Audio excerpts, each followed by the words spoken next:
안녕하세요. 책방 차차 달콤 엘리입니다. 오늘은 데미안의 그 세 번째 이야기로 예수 옆에 매달린 강도라는 제목의 챕터를 소개할 건데요. 데미안을 읽으면서 또 새삼스럽게 든 생각이 사람과 사람 간의 관계에 대한 것이었습니다. 내가 어떤 사람과 관계를 맺게 되고 그와 좋은 감정이든 아니면 나쁜 감정이든 서로를 알아가게 되는 시간이 있죠. 처음에는 별로 좋지 않은 느낌을 받았던 사람이 어느 순간에 정말 나와 꼭 맞는 사람이구나 라고 생각하게 되기도 하고, 간혹은 정말 좋은 사람이다 싶었던 사람이 나와는 너무 먼 세상의 사람이다 싶어서 차츰 멀어지게 되기도 합니다. 그런데 특히나 10대 시절, 아직은 불완전하고 모든 것이 어지럽기만 한 그 시절에 나에게 큰 영향을 주고 나를 깨닫게 하는 사람은 어떤 사람이었을까요? 싱클레어는 데미안에 대한 첫 이미지부터 오늘 소개할 세 번째 챕터에 이르기까지 데미안에 대한 본인의 생각, 느낌들을 아주 자세히 이야기하고 있습니다. 처음에는 뭔가 모를 매혹적인 사람이었다가 괜히 반항심이 들게 하는 어른 같은 존재이기도 했다가 또 자신의 인생 최대의 빌런을 무찔러주는 은인이 되기도 했지만, 스스로도 이야기하듯 배응망덕한 싱클레어는 그를 외면하기도 하죠. 남녀 사이뿐 아니라 동성애 친구든 아니면 선후배 사이든 사람과 사람 사이에는 뭔가 모를 끌어당기는 힘이 느껴지는 경우가 있습니다. 그 이유는 각기 다 다르겠지만요. 요즘 여러분들을 끌어당기는 관심 있는 주위 사람은 누가 있나요? 누군가에게 매혹적으로 보이고 신비롭기까지는 아니어도 친해지고 싶고 영향을 받을 만한 사람이다 라는 평가를 그 누군가에게 받을 수 있다면 참 좋겠습니다. 자, 그럼 데미안의 세 번째 이야기 지금부터 시작하겠습니다.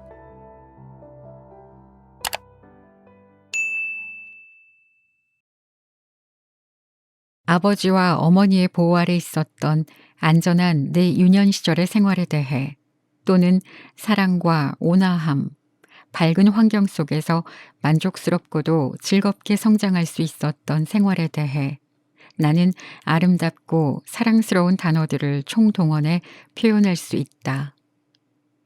하지만 나는 내 자신에게 도달하기 위해 걸어왔던 그 발자취만이 가장 흥미로울 뿐이다. 물론 온갖 아름다운 휴식처와 행복의 섬, 낙원과 같은 유년 시절의 매력을 모르는 것은 아니었지만, 이 모든 것을 아득한 빛 속에 남겨둘 뿐 다시는 그곳에 돌아가고 싶지는 않다. 그러므로 나는 내가 아직 유년 시절에 머물러 있던 그때 나를 휘몰아쳐 간 것에 대해 이야기하려 한다. 이런 충동은 언제나 다른 세계로부터 와서 불안과 강요와 양심의 가책을 느끼도록 했다. 또 그것들은 놀랍도록 혁신적이어서 내가 머물고자 노력했던 평화로운 상태를 뒤흔들었다. 밝은 세계에서는 숨겨야 할 원시적 충동이 내 속에 깃들여 있다는 것을 알게 되는 나이가 되었다. 다른 사람들과 마찬가지로 서서히 눈뜨게 된 성적 호기심이 나의 적으로서, 파괴자로서, 금지된 유혹과 원죄로서 나에게 다가왔다. 성에 대한 호기심과 꿈과 쾌락과 불안이 내게 가져다 준 사춘기의 비밀은 어린 시절의 아늑한 평화와는 어울리지 않았다. 나는 다른 아이들처럼 행동했다. 나는 이미 어린아이가 아니면서도 어린아이처럼 행동하는 이중성을 갖게 되었다. 나의 의식은 허용된 밝은 세계에 속해 있으면서 희미한 모습으로 다가오는 새로운 세계를 완강히 부정했다. 그러면서도 나는 비밀스러운 꿈과 본능과 갈망 속에서도 살았다. 비밀과 의식적인 생활과의 사이에 점차 위태로운 다리가 생겨났다. 내 안의 어린 세계는 이미 모두 허물어져 버렸기 때문이다. 대부분의 부모들이 그렇듯이 나의 부모님들도 공공연히 말할 수 없는 사춘기의 충동에 대해선 모르쇠로 일관하셨다. 단지 현실을 거부하고 갈수록 비현실적이고 허위적으로 변해가는 어린 세계에 계속 머물게 하려는 헛된 노력을 도왔을 뿐이었다. 이런 문제에 있어서 과연 부모들이 어떤 도움을 줄 수 있는지는 아직도 잘 모르겠다. 그래서 나는 부모님을 비난하지 않는다. 중요한 사실은 자기 일을 스스로의 힘으로 개척해 나가야 한다는 점이다. 그런데 나는 대부분의 이른바 명문가의 자식들과 마찬가지로 이 문제를 잘못 처리하고 말았다. 누구나 이런 위기를 경험한다. 이것은 평범한 사람에게 인생의 분기점이 된다. 생명의 욕구가 그의 주변 환경과 갈등을 일으키고 앞으로 나갈 길을 추구한다는 것은 끝없는 투쟁이라는 교훈을 얻는다. 모든 사람들은 생애에 단 한 번 숙명적인 죽음과 새로운 탄생을 경험한다. 그들의 어린 시절은 허물어지고 그들이 사랑하는 모든 것이 그들을 떠나고 고독과 죽음이라는 차가움이 그들을 둘러싸고 있음을 느낀다. 그러한 경험은 평생에 걸쳐 단 한 번 가능하다. 대다수의 많은 사람들이 이 경험을 극복하지 못한 채 과거에 집착하고 모든 꿈 중에서 가장 잘못되고 잔인한 신라곤의 꿈에서 헤어나오지 못한다. 우리들의 이야기로 다시 되돌아가자. 나의 유년 시절에 종말을 고하게 해준 감정과 환상은 그다지 이야기할 만한 가치가 없다. 중요한 것은 어두운 세계가 다시 나타났다는 점이다. 한때 프란츠 크로머였었던 어두운 세계가 지금은 내 자신 속에 웅크리고 있었다. 다른 세계는 외부에서부터 다시금 나를 지배했다. 크로머와의 사건 이후 몇 년 뒤의 일이었다. 어린 시절의 극적이고 죄악에 가득 찬 기억은 까마득히 멀어져 잊어버린 짧은 악몽처럼 느껴졌다. 프란츠 크로머는 오래전부터 내 삶에 존재하지 않았으며 그와 마주치게 되더라도 거의 의식하지 못할 정도였다. 하지만 내 비극의 또 다른 주인공인 막스 데미안은 완전히 사라지지 않았다. 오랫동안 그는 멀리 떨어진 곳에 있었다. 간혹 보이긴 했지만 그렇다고 내게 어떤 영향을 미치지는 않았다. 그러던 그가 점차 가까이 다가와 힘과 영향력을 행사하기 시작했다. 그 시절의 데미안에 대해 내가 알고 있는 것을 생각해 보려고 한다. 1년쯤, 아니 더 오랫동안 나는 그와 이야기를 나눈 적이 없었다. 나는 가능한 한 그를 피했고 그 또한 내게 접근하지 않았다.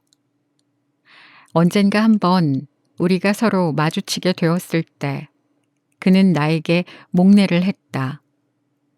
그러고 나서부터 나는 그의 친절 속에는 어떤 조소나 빈정거림이 들어있다는 생각을 하곤 했다. 어쩌면 나의 착각일 수도 있다. 그와 함께 경험했던 그 사건과 그 당시에 그가 내게 끼쳤던 영향은 내가 그랬던 것처럼 그 역시 잊어버린 듯 했다. 그의 모습을 더듬어 보면 그는 늘 내 곁에 가까이 있었기 때문에 자주 내 눈에 띄었다. 그는 혼자이거나 또는 다른 키 큰 아이들 틈에 끼어 학교에 갔다. 그는 마치 별과 같이 진귀하고 고독하고 조용하게 자기만의 분위기에 쌓여 있었다. 그의 어머니를 제외한 어느 누구도 그를 사랑하지 않았고 친하게 지내지도 않았다. 그는 아이로서가 아니라 한 사람의 성숙한 어른으로서 어머니를 대하는 듯 했다. 그는 좋은 학생이기는 했지만 누구의 마음에 들기 위해 애쓰지 않았으며 선생님들도 가능한 한 그를 내버려 두었다.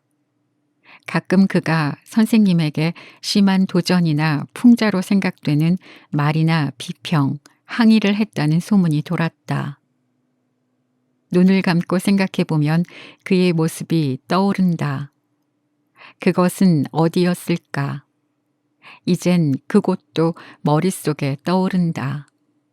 그곳은 우리 집 앞 골목이었다. 어느 날 나는 그곳에서 노트를 들고 서서 우리 집 대문 위에 새겨져 있는 새 모양의 낡은 문장을 그리고 있는 그를 보았다. 나는 창문 커튼 뒤에 숨어 그를 바라보았다. 문장을 향해 있는 그의 예민하고도 차갑고 밝은 얼굴이 놀라웠다. 그것은 어른의 얼굴이었고 연구자나 예술가의 그것처럼 보였다. 탁월하고 의지에 가득 차 있으며 놀랄 만큼 밝고 차갑고 총명한 눈이었다. 또 다른 데미안의 모습도 보였다. 그것은 며칠 후 거리에서의 일이었다. 학교를 마치고 집으로 돌아가던 우리는 쓰러진 말 주위에 몰려 있었다. 말은 수레에 묶인 채 농부용 마차 앞에 쓰러져 있었다. 무엇인가 애원하는 듯이 콧구멍을 벌른거리면서 허공을 향해 헐떡거렸고 보이지 않는 상처에서는 피가 계속 흘러내려 말의 옆구리와 길에 덮인 먼지가 서서히 검붉게 물들고 있었다. 메스꺼움을 참으며 그 광경에서 고개를 돌리다 나는 데미안을 발견했다. 그는 사람들을 해치고 앞으로 나오려 하지 않았다. 언제나 그랬듯이 맨 뒤쪽에서 지극히 우아하고 여유 있는 모습으로 서 있었다. 그의 시선은 말머리에 고정되어 있었다. 여전히 깊고 조용하면서도 거의 열광적인, 그러나 또 한편으로는 놀랄 만큼 냉담한 집중력이 느껴졌다. 나는 한동안 그를 쳐다보았다. 바로 그때 나는 분명하지는 않지만 매우 독특한 무엇인가를 느꼈다. 데미안의 얼굴은 소년의 얼굴도 어른의 얼굴도 아니었다. 또한 남자의 얼굴만이 아닌 마치 여자의 그것과도 닮은 점이 엿보였다. 그 모습은 남녀노소의 구분을 넘어서 어쩌면 천년쯤 되었거나 아니면 시간을 초월한 모습과도 같았다. 우리들이 살고 있는 시간과는 다른 시대의 세계에서 살고 있는 사람처럼 보였다. 짐승들이나 나무, 별들이 그렇게 보이는 경우가 있는지도 모르고 지금 어른이 되어 내가 말하고 있는 것들을 그때엔 정확히 알지도 느끼지도 못했겠지만 무언가 그와 비슷하다는 점을 느낄 수 있었다. 아마도 그는 아름다웠을 것이고 그를 좋아했던 것 같기도 하지만 다른 한편으로는 나에게 반감을 일으켰는지도 모른다. 어느 쪽인지 확실히 알 수 없다. 나는 그저 그가 우리들과는 아주 다르고 어쩌면 짐승이나 아니면 영혼이나 환상과도 같은 존재라고 느껴졌다. 그는 우리들의 생각으로는 닿을 수 없을 만큼 다른 세계의 사람이었다. 더 이상은 아무것도 기억나지 않는다. 위에 이야기한 것도 그 후 그의 인상이 더해져 재구성한 감상인지도 모르겠다. 몇 년이 지난 후 비로소 그와 나는 좀 더 가까운 관계가 되었다. 데미안은 그의 동급생들과 함께 당시 관습에 따라 교회의 견진성사를 받아야 했음에도 불구하고 이를 어기자 다시 소문의 도마 위에 올랐다. 학교에서는 그가 유대인이라는 둥, 이교도라는 둥 소문이 파다했다. 어떤 아이들은 그와 그의 어머니가 무신론자라고 하기도 했고 사교를 믿고 있다고도 했다. 소문은 한층 과장되어 그는 자기 어머니와 애인 같은 관계로 살고 있다는 이야기까지 나돌았다. 추측하건대 이제껏 그는 신앙생활을 하지 않고 자랐고 그것이 그의 미래에 어떤 지장을 초래할지도 모른다는 판단을 내린 것 같았다. 그의 어머니는 그에게 그의 동급생들보다 2년이나 늦게 견진성사를 받도록 했다. 그래서 몇 개월간의 견진성사 수업을 받는 동안 그는 나와 동급생이 되었다. 처음 얼마 동안 그와는 되도록 어울리고 싶지 않아서 아주 멀리 떨어져 있었다. 그는 너무 많은 소문과 비밀에 쌓여 있는 인물이기도 했다.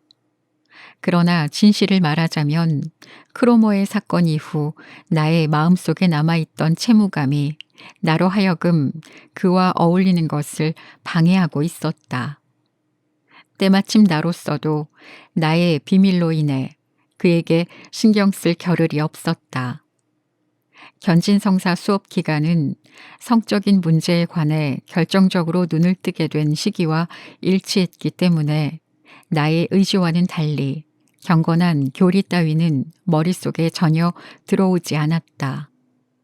신부님의 이야기는 아주 멀고도 고요하며 성스러운 비현실적인 세계에만 존재했다. 그것이 매우 아름답고 가치 있는 것일는지는 모르지만 적어도 현실적이고 자극적이라고 할 수 없었다. 그런데 성적 호기심은 지극히 현실적이었으며 매우 자극적이었다. 이러한 갈등 상태가 나로 하여금 수업에 무관심하게 만들었으며 그럴수록 데미안에게 관심을 가지게 됐다. 무언가 우리들을 연결하는 것 같았다. 나는 이 회상의 실마리를 가능한 한 정확히 풀어보려고 한다. 내 기억으로는 교실에 불이 켜져 있던 이른 아침 시간의 일이었다. 신부님은 카인과 아벨에 대해 이야기하고 계셨다. 나는 그 이야기에 별 주의를 두지 않은 채 졸음에 빠져들고 있었다. 그때 신부님이 소리를 높이면서 카인의 표적에 관해 이야기하기 시작했다. 바로 그 순간 나는 일종의 영감과 경고 같은 메시지를 느꼈다. 시선을 들자 앞쪽 줄에 앉아 반쯤 몸을 돌려 나를 보는 데미안의 얼굴이 보였다. 데미안의 눈이 밝게 빛나며 마치 내게 말을 걸어오는 듯 했다. 진지하면서도 냉소적인 눈빛이었다. 데미안은 아주 잠깐 동안 나를 쳐다보았을 뿐이었지만 나는 긴장되어 신부님 말씀에 주의를 기울였다.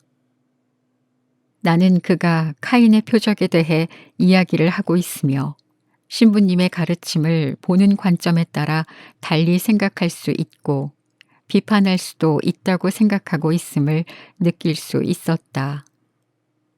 이 순간 데미안과 나의 새로운 관계가 시작되었다. 이상한 것은 우리의 영혼이 다시 밀접한 연관을 갖게 되었다고 느끼자 마술처럼 공간적으로도 가까워지는 듯 보였다. 그것이 그의 힘에 의해서인지 아니면 그저 우연일 뿐이었는지는 알 수 없었다. 그 당시에는 우연이라고 생각했다. 며칠 후 데미안은 견진성사 수업 시간에 갑자기 자리를 바꾸어 내 앞줄에 앉았다. 학생들로 가득 찬 교실의 빈민병원 같은 냄새 속에서 아침마다 그의 목에서 풍겨나오던 부드럽고 신선한 비누 향기를 나는 오늘까지도 생생하게 기억하고 있다. 며칠이 지난 후 그는 다시 자리를 옮겨 내 곁에 앉았고 겨울과 봄이 다 지나가도록 자리를 바꾸지 않았다. 지겨웠던 아침 수업은 완전히 달라졌다. 수업은 더 이상 지루하거나 졸리지 않았다. 나는 그 시간이 즐거웠다. 우리 두 사람은 종종 무섭게 집중하여 신부님의 말씀에 귀를 기울였는데 옆에 앉은 그는 눈짓만으로도 주위에서 들어야 할 이야기나 말을 내게 일러주었고 나는 기꺼이 그의 지시에 따랐다.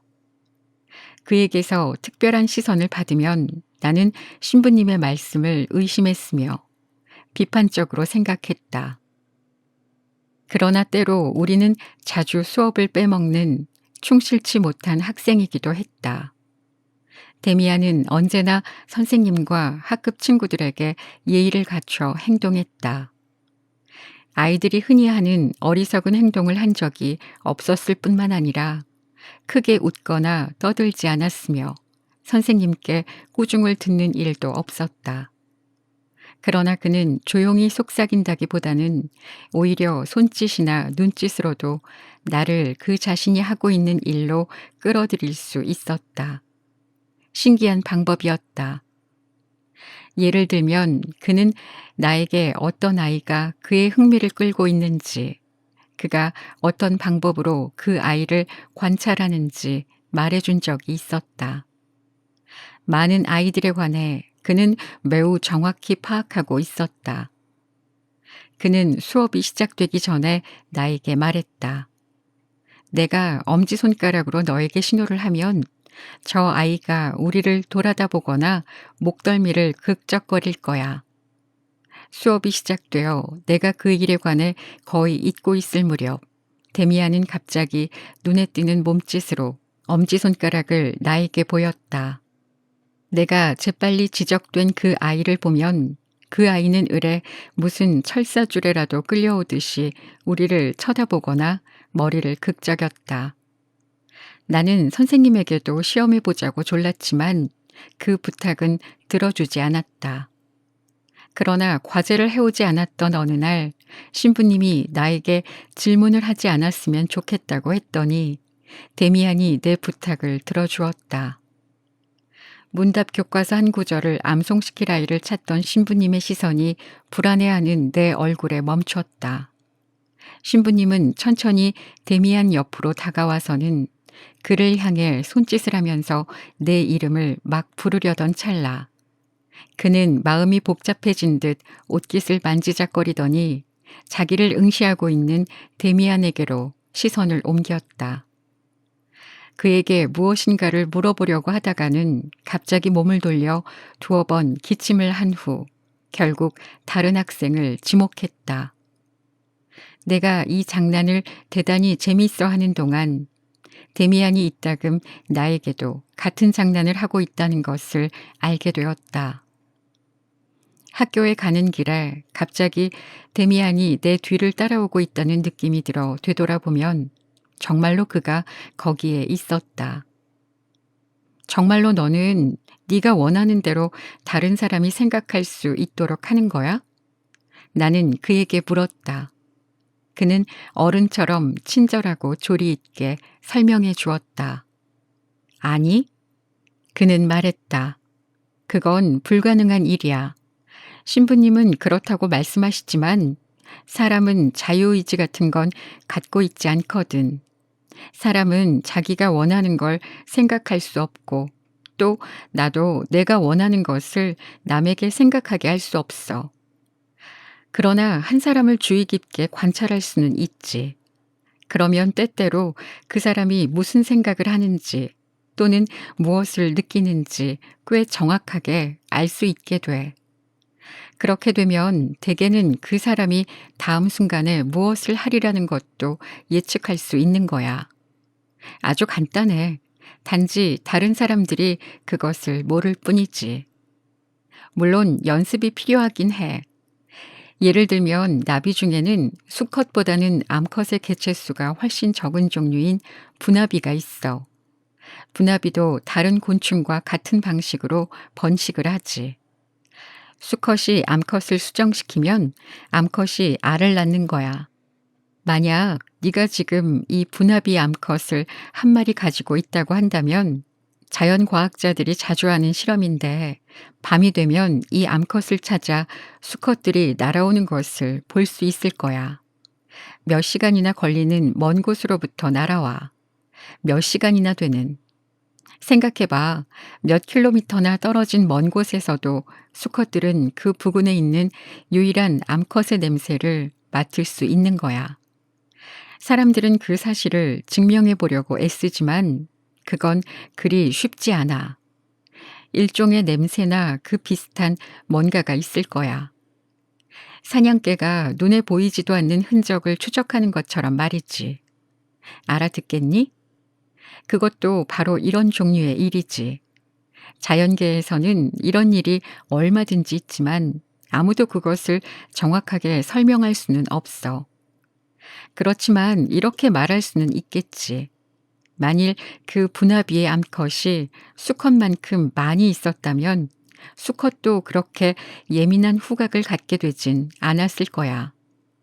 그것들은 짝을 찾는 일에 여러 대를 걸쳐 훈련되었기 때문에 그런 후각을 갖게 된 거야. 동물들과 마찬가지로 인간도 자기의 모든 주의력과 의지를 어느 한 곳에 집중시킨다면 그런 경지에 도달할 수 있게 될 거야. 그게 전부야. 네가 궁금해하는 것도 바로 그런 것이지. 어떤 사람을 아주 세밀하게 관찰해봐. 그럼 그 사람 자신보다도 그에 대해서 더 많이 알 수 있게 될 거야. 독심술이란 말을 꺼내어 오랫동안 잊고 있었던 크로머와의 사건을 상기시켜 줄까도 생각해 보았다. 그러나 그 일은 우리 두 사람 사이에서 아주 미묘한 문제가 되어 있었다.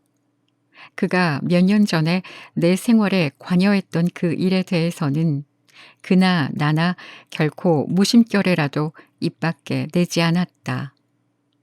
마치 그런 일은 일어나지도 않았던 것처럼 여기거나 아니면 서로가 상대편이 그 일에 대해선 깡그리 잊고 있다고 여기는 듯한 상태였다.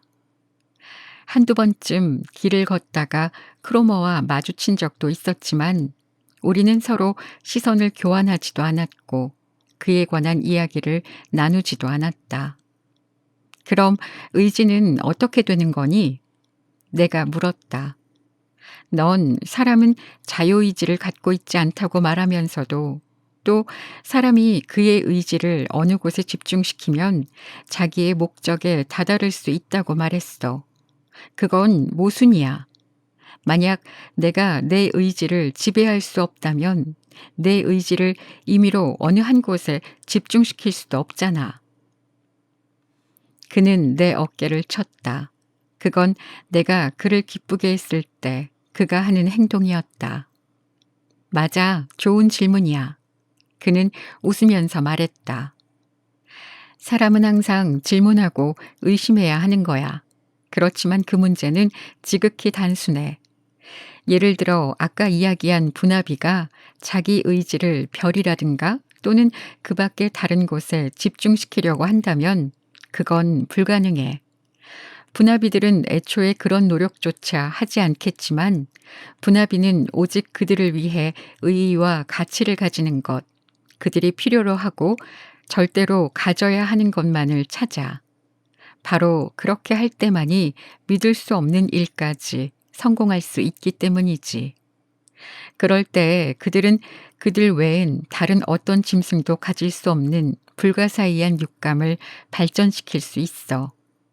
우리들은 확실히 짐승들보다는 더 넓은 활동 범위와 흥미를 가지고 있어.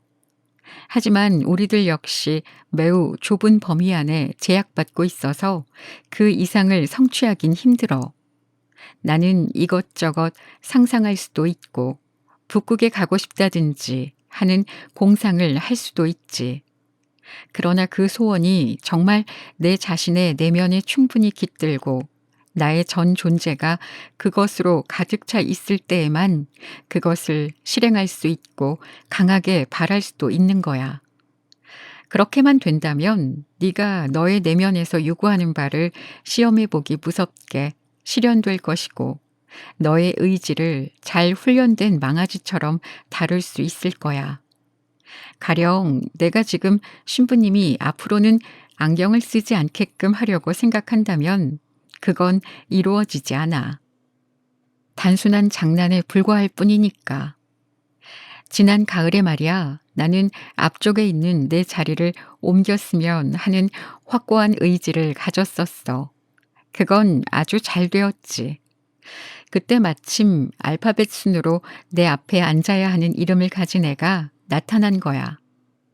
쭉 앓고 있던 그 애가 다시 학교에 나오게 되었기 때문에 누군가가 자리를 양보해야 했어. 내가 비켜주었지. 그건 내 의지가 기회를 잡을 준비를 갖추고 있었기 때문이야. 그래, 그때 나는 이상한 생각이 들었어. 우리가 서로에게 흥미를 느끼게 되었을 때부터 넌 내게 점점 가까이 왔어. 도대체 그건 어떻게 된 일일까? 처음부터 바로 내 곁에 앉은 것이 아니라 몇 번은 내 앞에 앉았잖아. 그건 왜 그랬지? 맨 처음 내 자리를 옮기려고 했을 때는 나 자신도 어디로 가고 싶은 것인지를 확실히 알지 못했기 때문이야. 난 그저 뒤에 앉고 싶다 정도만 느꼈을 뿐이었어. 네 곁에 앉으려는 것이 내 의지였지만 처음엔 그것이 의식되지 않았던 거야. 동시에 너의 의지도 함께 나를 이끌고 도와주었던 거야. 내가 네 앞에 앉게 되었을 때 나는 내 소원이 반쯤은 이루어졌다고 느꼈어. 내가 네 곁에 앉기를 갈망했다는 걸 알았어. 하지만 그땐 새로 들어온 학생이 없었는데? 그랬지. 그때 나는 단순하게 내가 원하는 대로 행동했을 뿐이야. 아주 쉬운 방법으로 네 곁에 앉은 거야. 나와 자리를 바꾸었던 아이는 그저 좀 이상하게 생각했을 뿐 상관하지 않았거든. 신부님은 분명히 한 번쯤은 뭔가 이상하다는 것을 눈치채셨을 거야. 신부님은 나와 관련이 있을 때마다 은연중에 마음에 걸리는 것이 있었을 거야. 내 이름이 데미안이고 이름이 D자로 시작하는 내가 뒤쪽에 S자 사이에 앉아 있는 것이 이상하다는 걸 알고 있었을 거야. 그러나 나의 의지가 자꾸 그 의혹에 반대하고 방해했기 때문에 그 일은 그의 의식 속에까지 배어들진 않았어. 그는 여러 번 뭔가 이상하다는 것을 의식하고는 나를 바라보며 생각하기 시작했거든. 그런데 그런 때에 대처하는 효과적인 방법을 나는 알고 있어. 그때마다 그의 눈을 뚫어지게 바라보는 거야. 대부분의 사람들은 그 시선을 견디지 못해. 왠지 불안해지는 거지. 만약 네가 누군가에 대해 무엇을 이루려 할 때는 그의 눈을 똑바로 응시해봐. 그때 그가 조금도 흔들리지 않는다면 그 일을 단념하는 편이 좋아. 그 사람에게서는 아무것도 성취할 수 없으니까 말이야. 하지만 그런 일은 아주 드물어. 난 그런 방법이 통하지 않는 사람은 단 한 명밖에 보지 못했어. 그게 누군데? 나는 재빨리 물어보았다. 그는 흔히 깊은 생각에 잠겼을 때 하는 버릇처럼 눈을 가느다랗게 뜨고 나를 바라보다가 시선을 돌리고는 아무 말도 하지 않았다. 나는 몹시 궁금하였지만 다시 물어보지 않았다. 나는 그때 그가 자기 어머니를 떠올렸으리라 생각한다. 그는 어머니와 매우 친밀하게 지내고 있는 듯 했지만 어머니에 대해서는 한 번도 이야기하지 않았고 집으로 데려간 적도 없었다. 나는 그의 어머니가 어떻게 생겼는지도 전혀 알지 못했다. 그 당시 나는 이를 성취하기 위해 여러 번 그와 같은 시도를 하고 나의 의지를 집중시키는 노력을 해보았다. 아주 간절한 소원이 있었기 때문이다. 그러나 그 방법은 아무 소용이 없었고 이루어지지도 않았다. 그 일에 관해선 감히 데미안에게 이야기할 수 없었다. 내가 소원한 바를 그에게 고백할 수는 없었다. 데미안 역시 묻지 않았다. 그러는 동안 나의 신앙심에는 틈이 생기기 시작했다. 나의 생각은 데미안의 영향을 크게 받고 있었지만 불신자인 다른 동급생들의 그것과는 종류가 다르다고 생각했다. 그런 불신자가 몇몇 있긴 했다. 그들은 유일신을 믿는다는 건 가소롭고 인간답지 않은 일이며 삼위일체나 동정녀에게서 예수 탄생 따위는 웃음거리에 불과한데 아직도 이런 옛날 이야기를 하고 있다는 것은 수치스러운 일이라고 이야기하곤 했다. 나는 결코 그렇게는 생각하지 않았다. 나 역시 약간의 의혹을 품고 있었지만 내 유년 시절의 체험을 통해 나의 부모님이 영위하는 경건한 생활이 존재하고 있다는 것과 그것이 무가치하거나 위선이 아니라는 것을 충분히 알고 있었다. 오히려 나는 종교에 대해 여전히 깊은 경외심을 가지고 있었다. 데미안은 성서 이야기와 교의에 대해 더욱 자유롭고 개인적이며 유희적이고 공상적으로 바라보고 해석할 수 있도록 도와주었다. 그가 나에게 제시한 해석에 나는 언제나 기꺼이 즐겁게 따랐다. 물론 많은 생각들이 나에겐 지나치게 과격했는데 카인에 대한 문제 역시 그러했다. 언젠가는 견신성사 수업 중에 더욱 대담한 견해로 나를 놀라게 하였다. 선생님은 골고다에 관한 이야기를 하고 계셨다. 예수의 순환과 죽음에 관한 이야기는 내게 옛날부터 아주 깊은 인상을 남겼다. 내가 어렸을 적 예수 순환일이 되면 아버지께서 순환 이야기를 들려주셨다. 그때마다 나는 이 고난에 찬 아름답고 창백하고 무시무시하면서도 생명력이 있는 세계, 즉 겟세마네와 골고다의 언덕에 마음을 사로잡혔다. 바흐의 마태 순환곡을 처음 들었을 때 이 신비에 가득 찬 세계에 음산하고 거대한 고난의 광채가 경이로운 선율로 내 마음에 가득 차 넘치는 것을 느꼈다. 지금도 나는 바흐의 마태 순환곡과 악투스 트라기쿠스에서 모든 시와 예술적인 표현의 정수를 느끼곤 한다. 수업이 끝날 즈음 데미안이 생각에 잠긴 얼굴로 내게 말했다. 싱클레어, 뭔지 석연치 않은 점이 있어. 다시 한번 그 이야기를 읽어보고 그 맛을 혀로 음미해봐. 좀 김 빠진 맛이 나. 두 명의 강도에 대한 이야기 말이야. 언덕 위에 세 개의 십자가가 있다는 건 실로 위풍당당한 일이야. 그런데 그 잔악한 강도에 관한 이야기는 지나치게 감상적이고 종교적이지 않아?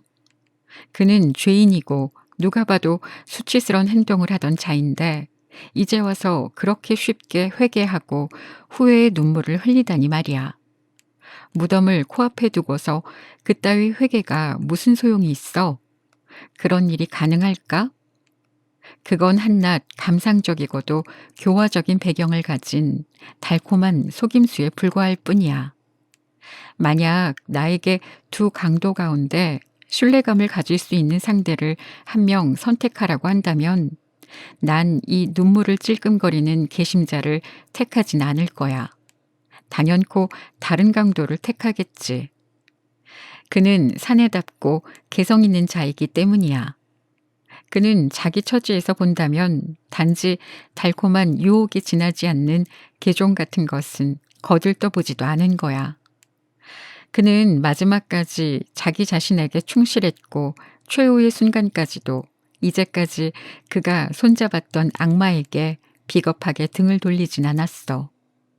그는 적어도 특별한 인물이야. 특별한 사람들은 성서 속에서는 대개 손해를 보게 되거든. 어쩌면 그는 카인의 후예일지도 몰라. 그렇게 생각되지 않아? 나는 몹시 당황했다. 십자가에 못 박히는 이야기는 잘 알고 있다고 생각했는데 그의 말을 듣자 상상력이나 개성 없이 그저 듣고 읽기만 했다는 걸 깨달았다. 데미안의 이 새로운 견해는 숙명적으로 들려왔고 그것은 내가 지켜야 한다고 생각해왔던 모든 관념을 송두리째 뒤흔들어 놓았다. 이건 안 되는 일이었다. 그렇게 모든 것을 내가 가장 신성하다고 생각해 온 것까지 전부 잃을 수 없었다. 그는 늘 그랬듯이 내가 미처 말을 꺼내기도 전에 내가 그의 의견에 동의하지 않는다는 것을 알아차렸다. 그래, 네 생각은 알고 있어. 그는 단념한다는 듯이 말했다. 그건 한낱 옛날 이야기에 불과해. 그렇게 심각하게 생각할 필요 없어. 하지만 바로 여기에 이 종교가 갖는 근본적인 결함이 잘 나타나 있어. 구약이나 신약 속의 신의 모습은 아주 완벽하고 훌륭하지만 그것이 본래 신이 가지고 있는 모습이 아니란 것이 문제라고 봐. 신이란 고귀하며 마치 아버지와 같이 아름답고도 다감하다는 것은 옳은 소리야. 그러나 세상에는 또 다른 세계도 존재하고 있어. 다른 세계는 전부 악마적인 것으로 취급돼. 즉, 세상의 절반은 은폐당하고 묵살되고 있는 거야.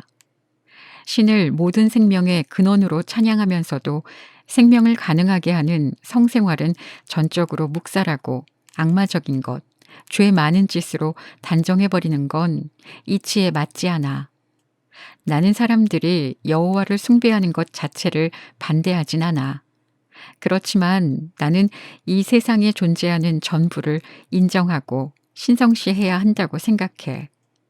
인위적으로 구분한 채 공식적으로 인정받는 절반만이 아니라 온전한 전체를 말이야. 우리는 신께 예배드리는 동시에 악마에게도 예배를 드려야만 돼. 그래야만 정당해. 그렇지 않다면 자기 내면의 악마까지 내재하는 신, 즉 이 세상에서 가장 자연스러운 일 앞에서도 솔직해지는 그런 신을 창조해야만 한다고 생각해.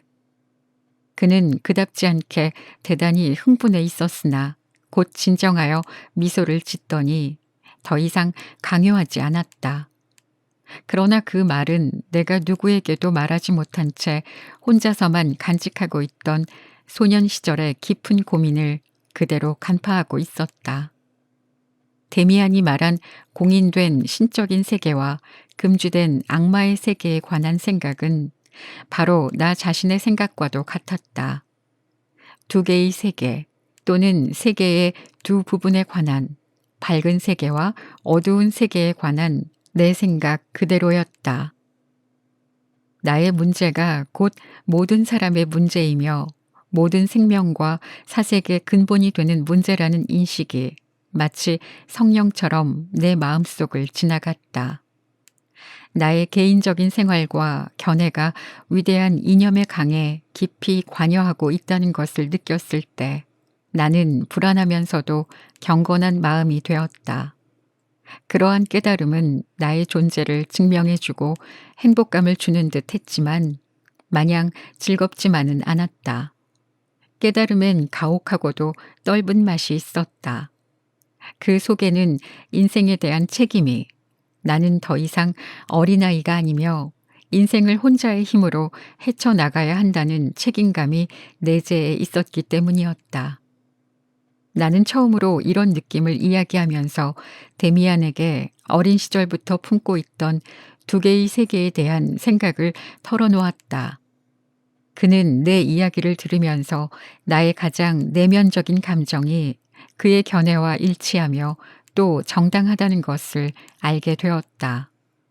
그러나 그는 나의 이런 감정을 이용하지 않았다. 그는 내 이야기에 과거 어느 때보다도 더 깊은 관심을 가지고 귀를 기울이면서 내 눈을 똑바로 들여다보았기 때문에 나는 눈길을 다른 곳으로 돌리지 않을 수 없었다.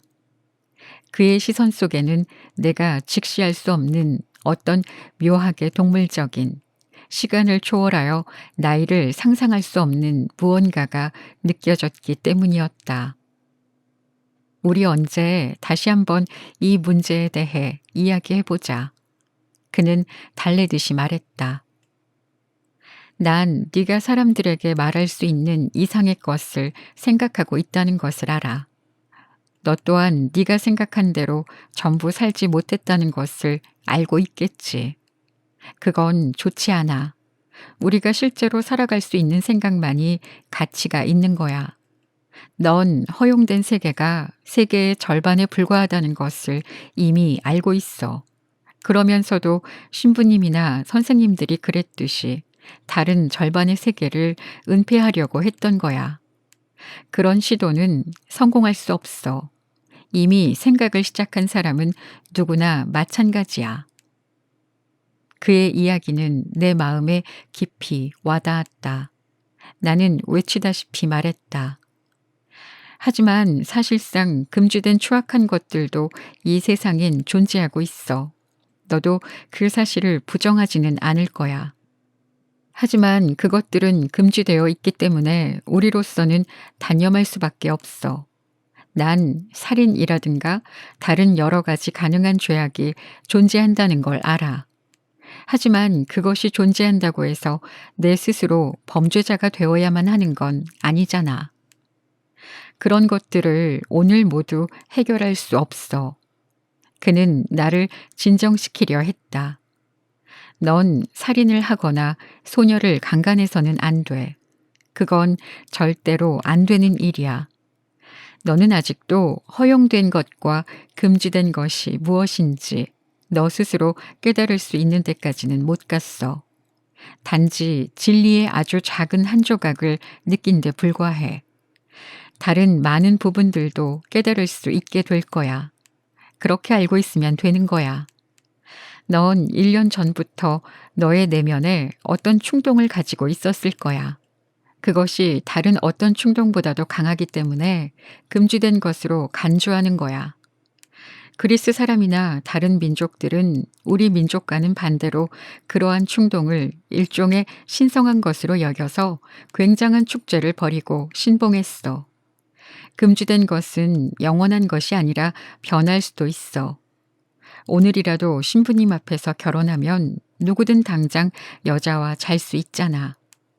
다른 민족은 우리와 달라. 오늘날에 있어서도 역시 다르단 말이야. 그렇기 때문에 우리들은 허용된 것과 금지된 것을, 자기에게 금지된 것을 스스로의 힘으로 찾아야 하는 거야. 실제 금지된 일을 한 번도 하지 않았어도 얼마든지 악당이 될 수 있어. 그 반대도 마찬가지지. 그것은 단지 편의상의 문제에 불과해. 스스로 자신의 생각을 판정하는데 아니란 사람은 있는 그대로의 금지된 것에 복종하고 말지. 그에게는 그것이 쉽거든. 그렇지만 어떤 사람들은 자기 내면에서 금지된 것을 스스로 느끼기도 한단 말이야. 그들에게는 금지된 일이지만 다른 사람들은 매일 할 수도 있고, 그들에게 허용된 일들이 다른 사람들에겐 금지되어 있는 일일 수도 있어. 요컨대 사람은 각자 독자적이어야 하는 거지. 그는 갑자기 자기가 너무 많은 말을 한 것이 후회라도 되듯이 입을 다물었다. 나는 그때 그가 어떤 심정이었는지 어느 정도 이해할 수 있었다. 어떻게 보면 그는 매우 즐겁게 자기의 생각을 닥치는 대로 이야기하는 듯 보였지만 언젠가 그가 말한 것처럼 그저 짓거리기 위해 이야기하는 것은 견디지 못하는 사람이었다. 그는 내가 진정으로 흥미를 가지고 있긴 하지만 아울러 약간의 오락적인 기분과 재치 있는 농담으로만 이야기를 즐기는 듯한 기분, 말하자면 완벽한 진지함이 내게는 결여되어 있었다고 느꼈을 것이다. 마지막에 쓴 완전한 진지함이란 구절을 다시 읽어보니 내가 데미안과 함께 경험했던 사춘기의 체험 중 가장 감동적인 장면이 떠오른다. 마침내 견진성사를 받는 날이 가까워졌고 종교 수업의 마지막 몇 시간에는 최후의 만찬에 대해 공부했다. 신부님은 그 대목을 매우 중요시했기 때문에 그는 수업에 많은 공을 들였고 우리에게도 신성한 느낌과 기분이 잘 전달됐다.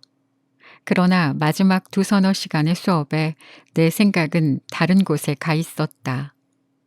내 친구의 관에서였다.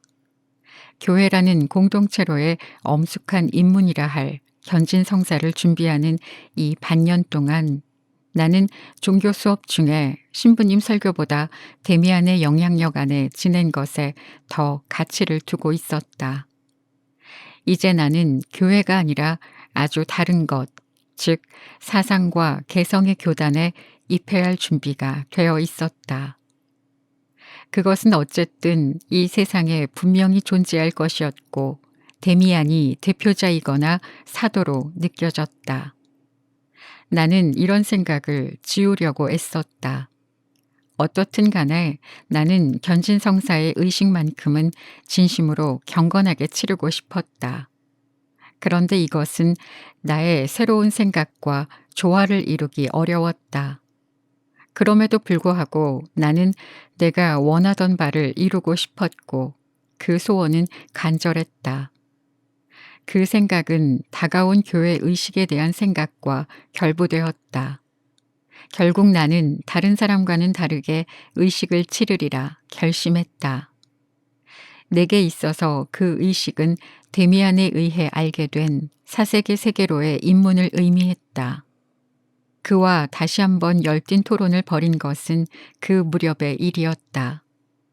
교리 문답 수업 시간 전이었다. 데미안은 아무 말이 없었다.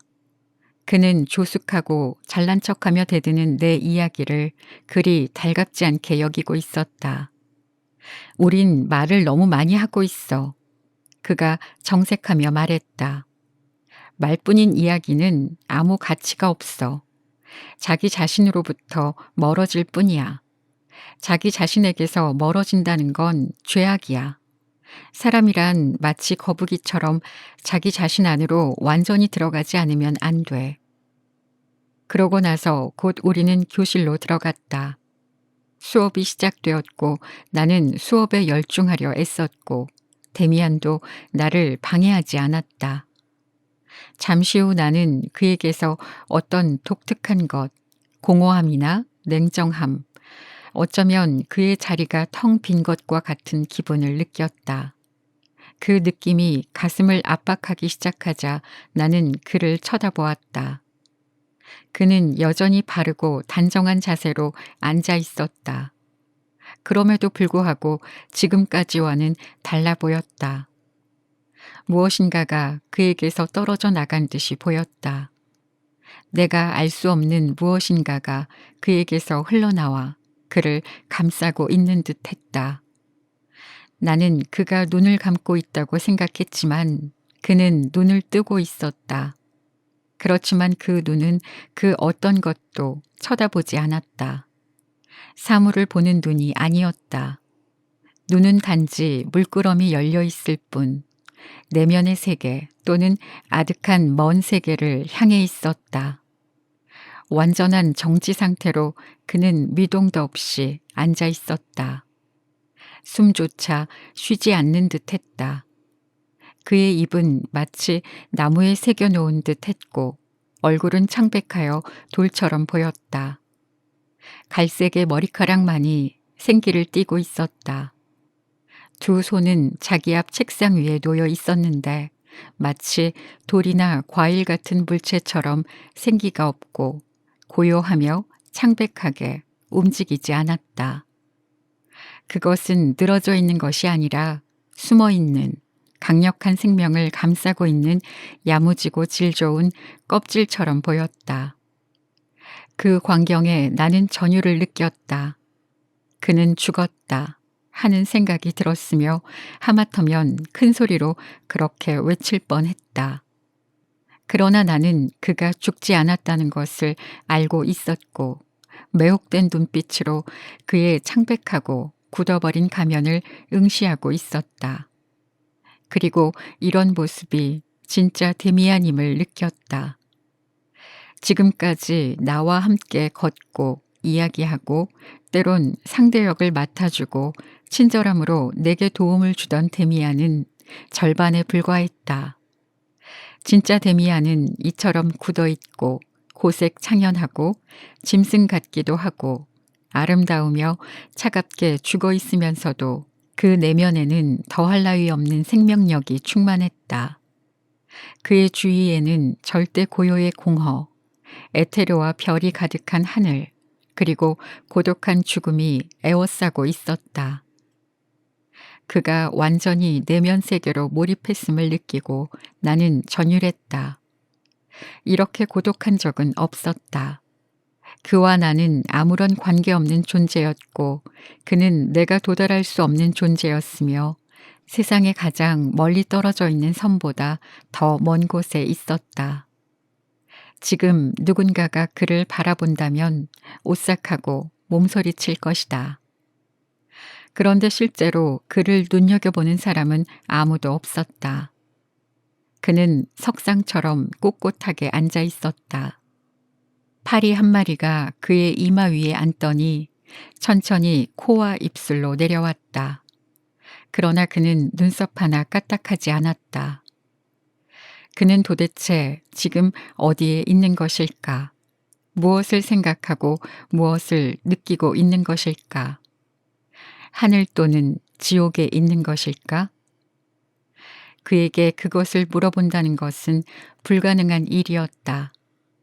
수업이 끝나고 다시 되살아나 숨쉬고 있는 그를 보았을 때, 그의 시선과 나의 시선이 마주쳤을 때, 그는 이전 그대로의 모습이었다. 그의 얼굴에는 다시 혈색이 돌고 그의 손도 다시 움직였지만 그의 갈색 머리카락은 윤기를 잃어 지친 듯이 보였다. 그 후 여러 날 동안 나는 한 가지 새로운 연습에 몰두했다.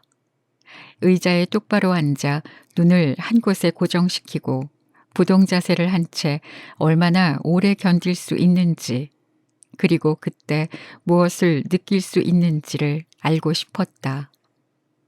그러나 나는 몹시 피곤하기만 했고 눈꺼풀이 자꾸 가려울 뿐이었다.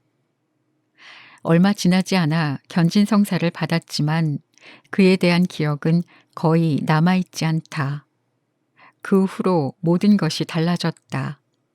유년 시절은 산산이 부서져 나의 주위에 떨어져 내렸다.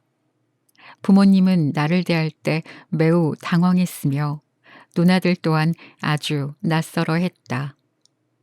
나의 냉담함이 예전의 감정과 기쁨을 왜곡시키고 퇴색시켜 버렸다. 정원은 향기를 잃었고 숲은 더 이상 나의 관심을 끌지 못했으며 세상은 골동품의 재고정리 장터처럼 몸이 건조하고 매력을 상실한 채 나를 둘러싸고 있을 뿐이었다. 책은 단지 종이 뭉치였고 음악은 소음에 불과했다. 가을 나무는 낙엽이 떨어져 주위에 쌓이는지, 비가 오는지, 햇빛 또는 서리가 내리는지 알지 못한다. 나무는 서서히 위축되고 깊숙이 움츠러들 뿐이다. 그것은 나무의 죽음이 아니다. 기다림이다. 방학이 끝난 후 나는 다른 학교로 진학하기 위해 난생 처음으로 집을 떠나 생활하게 되었다. 어머니는 내게 다가와 미리 이별을 고하고 내 마음속에 사랑과 향수와 추억을 남기고자 다정하게 대해 주셨다. 데미안은 여행을 떠났다. 나는 혼자였다.